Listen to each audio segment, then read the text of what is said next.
the bridesmaids Charlotte, Emma, Tony and Dale are all looking very beautiful.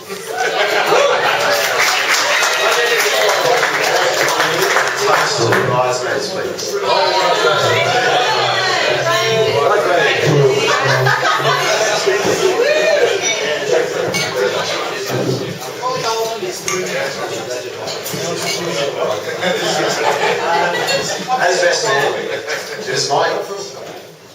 As best man, it is my honour to say a few words about the happy couple. As some of you may be aware, James and Cloe met back in high school during the Fair Home Grammar musical, My Fair Lady. My fondest memory of the musical was when they were sitting closely together, decked out in their frocks, gowns, suits and top hats. Similar to how they are now, except now in more modern attire. Cloe and James were specialist dance partners in the musical, and how James pulled Cloe, I'm not exactly sure. Maybe it was his specialised dance moves directly from the football field. After school, James and Cloe went their separate ways. James to Canberra and Cloe to Brisbane. A short while passed and one day they came into contact with each other again. Together, they had a long-distance relationship, and after many months of 2-hour phone calls every night, Cloe moved states to live with this gentleman sitting right here. This was a big step, and to me, demonstrates true love.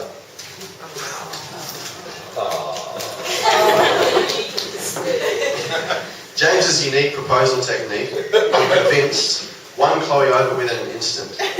Even if waking up at 5 a.m. on a cold Canberra Sunday morning and making the mission up Mount Ainslie didn't, I'm sure the glass of champagne after would have.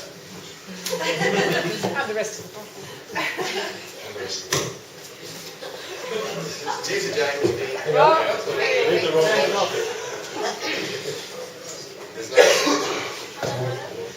G'day.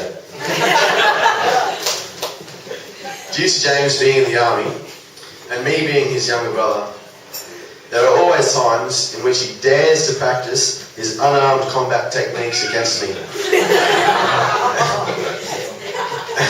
And I'd just like you all to know, with no word of a lie, I'd almost always have James pinned to the ground in a matter of seconds.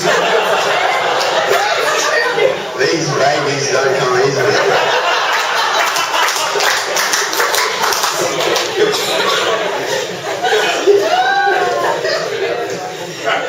I strongly urge you all to indulge in the open bar while you still can. I certainly am going to, now that this speech is almost over and done with.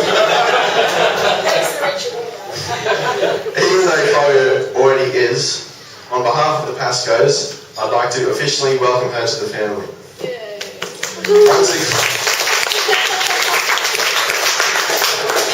Once again, I'd like to congratulate and wish you a long and happy life together.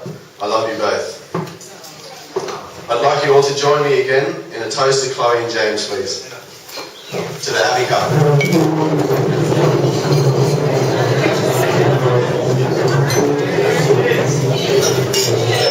Happy couple.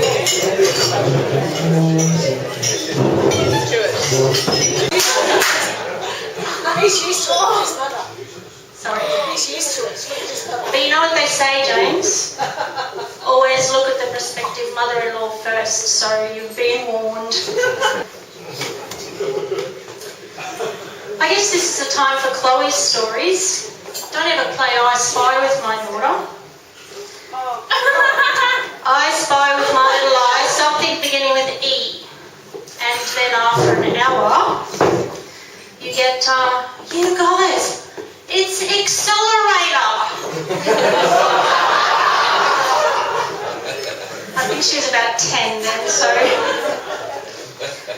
Chloe, we remember you for the palm tree on the top of your head when you were little, the numerous dance costumes from the time you were 2.5, your long hair, your stubbornness, and oh, were you?